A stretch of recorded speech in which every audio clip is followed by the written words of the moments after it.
El presidente de Brasil, Luiz Inácio Lula da Silva, aseguró que la policía y los militares colaboraron con los fanáticos del exmandatario Jair Bolsonaro en el ataque a las sedes de los tres poderes el domingo pasado. Esto al tiempo que la Policía Federal halló el borrador de un decreto que habría permitido que Jair Bolsonaro interviniera en los resultados de las elecciones. El Congreso de Perú aprobó la creación de una comisión especial para investigar la posible responsabilidad estatal en el cerca de medio centenar de muertes que dejan hasta ahora las manifestaciones ciudadanas, principalmente en el sur del país. La comisión tendrá 90 días para esclarecer los hechos.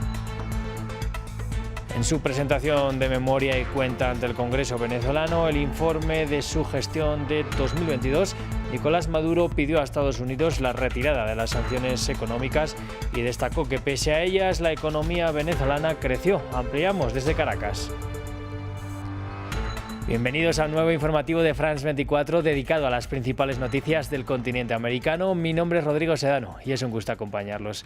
Abrimos este informativo en Brasil, en donde hay controversia tras unas recientes declaraciones del presidente Luiz Inácio Lula da Silva, quien afirmó que policías y militares fueron cómplices de la multitud de seguidores del expresidente Jair Bolsonaro, que saquearon edificios públicos en Brasilia.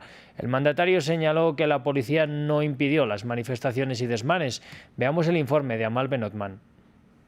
En Brasil, en medio de la conmoción tras el violento ataque del Congreso, del Palacio Presidencial de Planalto y del Tribunal Federal por seguidores del expresidente Jair Bolsonaro que no reconocen la victoria de Lula, todo el mundo se pregunta, ¿cómo pudieron unos pocos miles de personas desarmadas invadir tan fácilmente los lugares más importantes y mejor guardados de la democracia en el país? ¿Y cómo pudieron permanecer dentro de estos edificios durante varias horas sin ser detenidos? Para el presidente Lula da Silva, la implicación de la policía y los militares no está en duda. Es importante decir que hubo muchos cómplices entre la policía militar. Hubo muchas personas de las Fuerzas Armadas que fueron cómplices. Estoy convencido de que la puerta del palacio se abrió para permitir la entrada de estas personas, porque no vi que la puerta estuviera rota. Es decir, significa que alguien facilitó su entrada. Vamos a investigar a ver qué ha pasado. Y ver qué aconteció de verdad.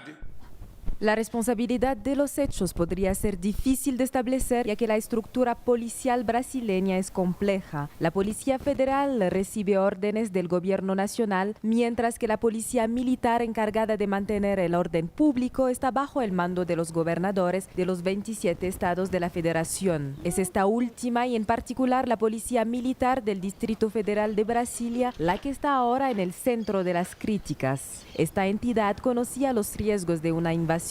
Pocas horas antes del asalto, mientras miles de bolsonaristas convergían hacia la capital, la Agencia Nacional de Inteligencia le había transmitido boletines de alerta. El Congreso de Perú aprobó la creación de una comisión que investigará las muertes de manifestantes en las protestas que desde hace varias semanas tienen lugar en el país. La comisión tendrá 90 días para esclarecer los hechos. Entre tanto, ascienden a 49 los fallecidos por las recientes marchas en el sur del país, particularmente en Puno, Juliaca y Cusco, en donde fue suspendida la operación del aeropuerto internacional. Alrededor de medio centenar de muertos en las mayores protestas en décadas en Perú. Y por imágenes como estas, la Comisión Interamericana de Derechos Humanos está en una gira de 3 días en el país, después de semanas con la vista puesta en la crisis social.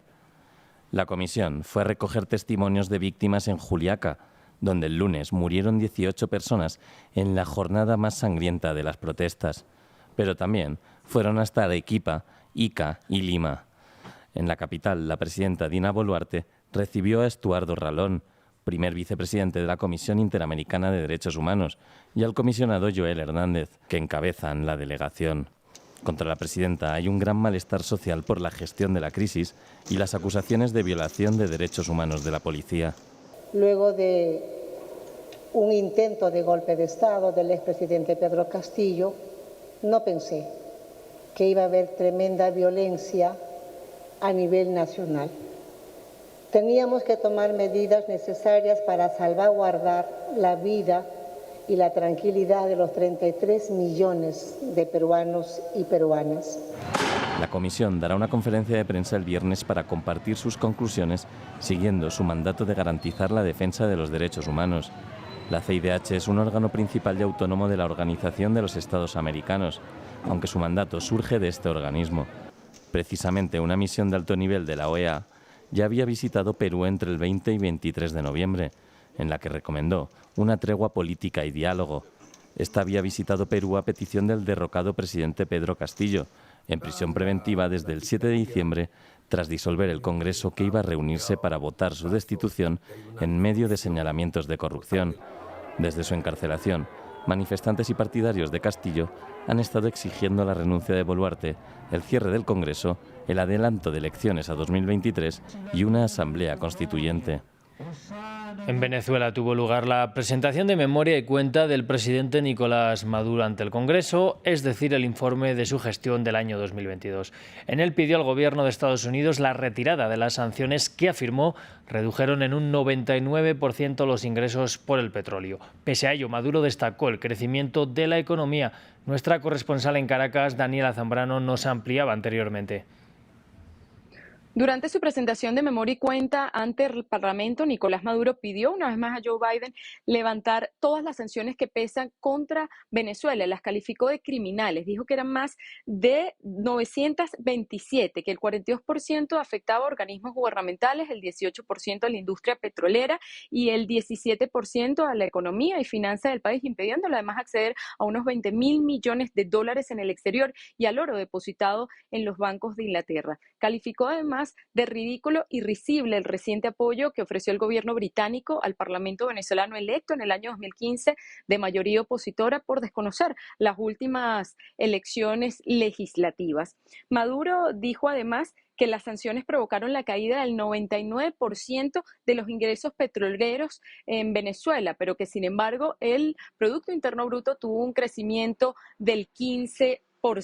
Destacó además la reducción del índice de desempleo de 8.9 a 7.8%, sin embargo, no dio cifras sobre pobreza. Maduro ordenó al gabinete presentar en las próximas semanas un proyecto de ley para facilitar las exportaciones en el país. Una presentación de memoria y cuenta que tuvo inmediatas críticas por parte de la oposición venezolana, que destacó lo que no se habló durante este discurso de Maduro, y es precisamente el tema de la migración venezolana, 7.5 millones de migrantes refugiados, 53% de pobreza extrema, 274 presos políticos y un salario mínimo de menos de $7, denunciaba Juan Guaidó a través de las redes sociales. En Estados Unidos, el fiscal general designó un fiscal independiente para investigar los documentos clasificados hallados en la casa de Joe Biden previo al que fuera presidente. La Casa Blanca afirma que el presidente no sabe qué contienen los papeles, pero reiteró que colaborará con la investigación. Es un caso que podría desestabilizar sus aspiraciones de reelección en 2024. El segundo bloque de documentos clasificados encontrados en su residencia por su propio equipo de abogados deja a Joe Biden en el centro de las miradas y será puesto bajo investigación por decisión del fiscal general de Estados Unidos, Merrick Garland. Hoy estoy aquí para anunciar el nombramiento de Robert Hur como abogado especial, en conformidad con las normas del Departamento de Justicia que rigen estos asuntos. De conformidad con esas normas, hoy he notificado a los miembros designados de cada Cámara del Congreso de la cita. En una escueta comparecencia, el mandatario estadounidense afirmó que cooperarán y, aunque no hay precisiones sobre la cantidad de documentos, dijo que es pequeña. I also said we're cooperating fully and completely with the Justice Department's review.